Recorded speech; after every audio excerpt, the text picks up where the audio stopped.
Welcome to a Nerd Odyssey, Hades 2 Review 2025.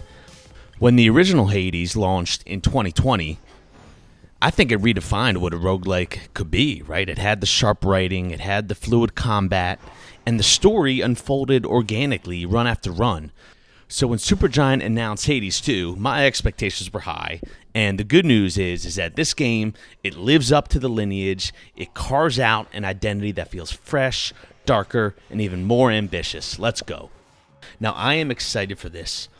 You know my rule, a review, a number, right out of the gate, I give it a high rating. Now remember, I am harsh. If something is a 9 or above, we are talking a generational game. We are talking in the GOAT consideration of all video games. This is an 8.8 out of 10. Now I struggled with this because Hades 1 is already kind of GOATed and considered one of the greatest roguelike games of all time. So Hades 2 is, dare I say, better. Oh man, it was tough, so I did go high. I'm not 10 out of 10. This isn't a perfect game. This is an 8 out of 10, 8.8. Fantastic gameplay, a defining game of the year for sure. I think it will be in the game of the year discussion, but I do not think it will be a winner. I love these indie publishers doing so well. Supergiant, the developer, with Hades 2, Team Cherry with Silksong, Sandfall Interactive with Clair Obscur Expedition 33. These devs are doing well, and this has been such a revolutionary year in gaming, bringing such quality games back. I absolutely love it. Death to Kronos.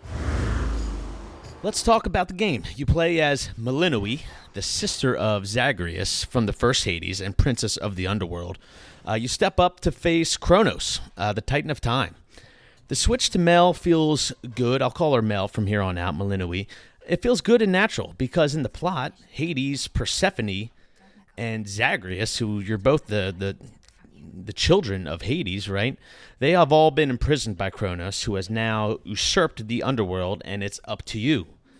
Now, one aspect initially, right out of the gate, I didn't like about the story is the game just kind of starts. There's no real long cutscene or anything kind of priming you for the game. You just start doing runs, and the game kind of feeds you breadcrumbs of lore and story as you progress.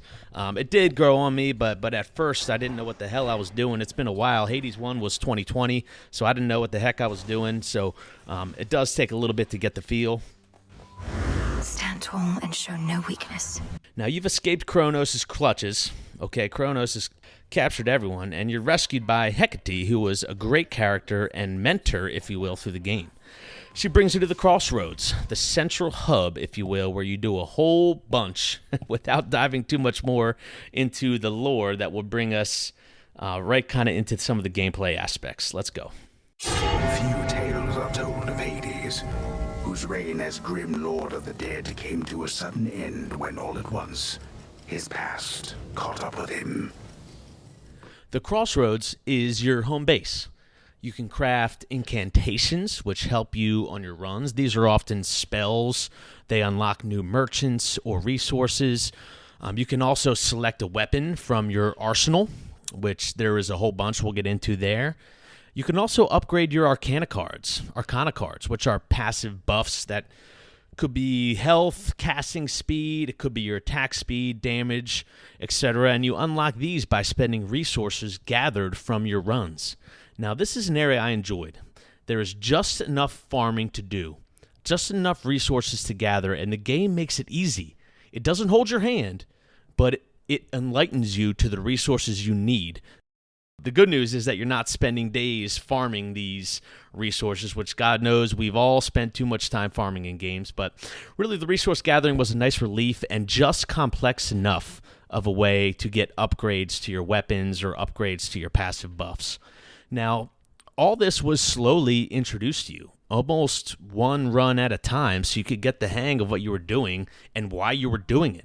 Some games get overwhelming with these talent trees and buffs and resources to collect, but Hades 2 delivered them slowly. They rolled them out so you felt seasoned with one aspect of the gameplay before the next one came. I always joke around about the skill trees, the skill forest, we say, and joke around about it in Path of Exile, where you don't know what the hell you're building into. Hades 2 bundles it up pretty nicely for you, but maintains its difficulty level.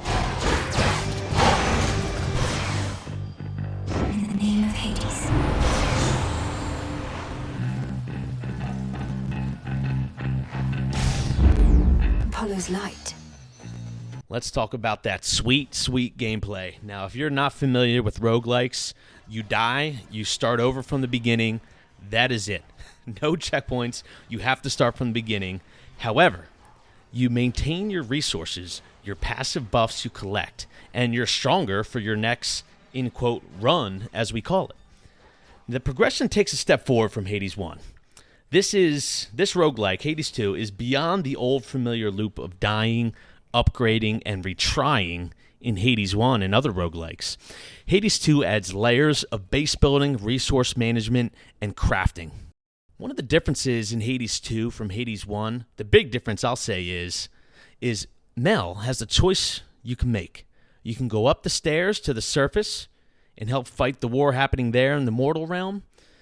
Ultimately, Kronos has his panties in a bunch and not only took over the underworld, but is also trying to take over the surface. And the Olympians, Zeus, Poseidon, Hecate, everyone, are pissed about it. So you can go to the surface, fight them, or you go down the steps to the underworld to go take the fight directly to Kronos. I enjoyed this change-up. Not that Hades 1 got repetitive, not that those runs got old in Hades 1, but the change-up in Hades 2 was nice and refreshing, and the surface level, going up the stairs, had several different resources, again, you could collect to upgrade Mel and improve your further runs, so going both was helpful. I was beginning to think I had successfully dissuaded you. When it came to my attention, you were I've seen your work up there firsthand. To have unsealed... We gotta talk about my favorite aspect, the combat, baby. A little change up from the melee heavy and dash heavy combat from Hades 1 and Zagreus' style. Mel could sprint. I love that. She did have that short, quick dash, similar to 1, but she was a little bit more ranged heavy. She relied on these charged attacks, omega attacks they were called, which uses magic or a mana meter, which was different from the first one. And my favorite element was a circular cast you could use for some CC or crowd control. It made it a little bit more strategic. Mel is more of a battle mage style. She is a witch in the lore, so the combat changed a bit from Hades 1. And the weaponry, my god, the weaponry was fun. You had ranged orbs you could throw. You had a badass heavy axe you could crush people with, and it was a little slower, but you had that high damage output. You had a wand, you had spear, you had several different options, which really set the tone for each run and kind of had a style for each run. Now, what I loved is the game gave you options to use whichever weapon you wanted, but it gave you a buff, meaning you get more gold, you get more bones, which were used to buy things. So it gave you a buff for picking a certain weapon at the start, and which changed each run. So this encouraged you to try different weapons and get the feel for them. So as soon as I was focused on the axe play, I was saying, I'm an axe player. I'm going the axe for the rest of the game. So I did go with the buffs and changed up the weapons, and I found myself really going far on the next run with the orbs. So the variety kept you challenged, kept you engaged. Let's talk about the boons. If you played Hades, you know the boons or the buffs, I'll say, from the Olympian gods. The core concept was similar to Hades 1, but the system in Hades 2 features a couple key differences from the first game. Mel's magic-focused abilities introduce new status effects and mechanics. Also, the roster of gods has changed, and new sources of power like hexes and elements are available. The hexes were awesome and took me some time to get the hang of, but once you found a hex build that you liked, you rocked it, you spammed it. The hexes you got from Selene, the moon goddess. And think of them as like an ultimate ability. You could select talents to expand. It was a really cool mechanic and changed up your gameplay a bit. Now, the buffs you got, the boons you learned from the Olympians, who are all trying to help you out. We're all trying to get to Kronos, right? So they helped you out and gave you these buffs or boons, whatever you want to say. But they each had a style. You know, you had Zeus with some lightning attacks. You had Poseidon, had kind of crowd control, splash damage. Hermes had some defensive buffs. They were all cool and had their own perks. But what I loved is that each area you went into, it differed, and you had the ability to choose which Olympian buffs you could get. You had the ability to choose what resources you could get. So you could kind of select certain builds, especially based on the weapon you were using. This had a huge benefit, and once you got your runs in, once your 20, 30 runs in, you knew which build you were going for, so I appreciated that RPG element of it. Let's talk about the difficulty. Roguelikes are challenging, but fair. We did the Silksong review 2 weeks ago. Silksong is harder. The boss fights in Hades 2 are fairly challenging, not quite as hard as Silksong. It'll take you a couple tries, but you'll get it on these boss fights. Again, you're doing runs repetitively, right? You're doing runs over and over again, so you'll fight the same boss.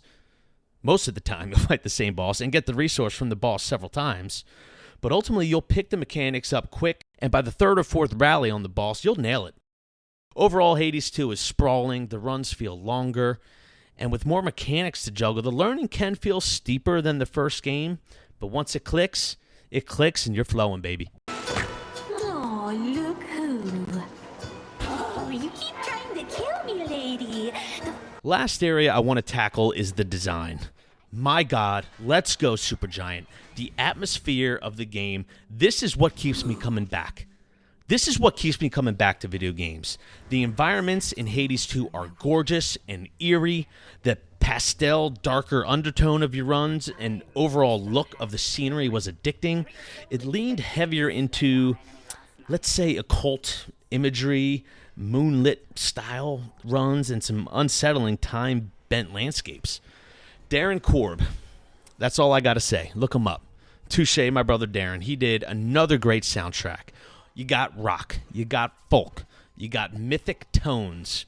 I don't even know what that really means, but it sounds right. Mythic tones when describing some of the music. I don't know what instruments they are, but there is perfect tempo or cadence for the frantic combat and for the chill sequences too, right? And the pop rock, you fight with the Siren Sisters. That's all I'll say. And you can't forget the quiet narrative beats and vocals. Unseen, hidden in the wild world. There is really cool character design. They are static characters, similar to Hades 1, meaning there is no motion capture or movement or actors portraying them, right? They do have some outstanding voice acting and very detailed design with the graphics. There were small little light reflections that bring the characters to life, which I really enjoyed, and the characters you did grow to love. You spoke with them nearly every single run, and I wasn't smashing A to get past the dialogue. The voice acting, again, as I said, next level. There was no motion capture of these characters, but they did spend some time with the voice acting, which, again, I feel helped grow the characters with my subsequent runs. You really felt the growth and decline of some of the characters during the story. Now, in terms of the story, this isn't going to be no life-changing game. You're not going to cry like I did during Expedition 33, right? There are some cool plot aspects that I don't want to ruin, but I gotta say, overall, Hades 2 is a must-buy. You know, I say this all the time. We review these games as consumers. This is a $30 great game, great gameplay, no other money payouts or skins or anything you got to pay for. You play on the Switch 1, you play on the Switch 2, you play on the PC, whatever you want. It's just amazing. Go buy this game, and that's all I have to say about that. Peace.